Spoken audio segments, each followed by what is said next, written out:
Ça ressemble un peu à la dernière cartouche. Avec le TGI, il y a eu la déclaration d'incompétence. Donc là, on est dans une posture encore plus compliquée.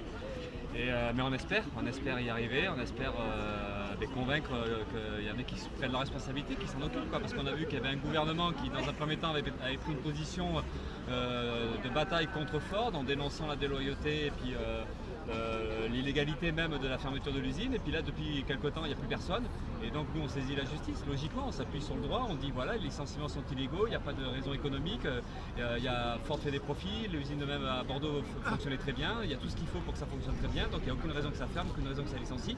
Donc là, on dit la justice doit prendre position, elle doit juger de l'affaire et elle doit même prendre une position favorable à ce qu'on dit. C'est-à-dire de dire oui, effectivement, il y a un moment donné, il faut bien qu'il y ait des gens qui disent ça doit s'arrêter ce processus de fermeture d'usine.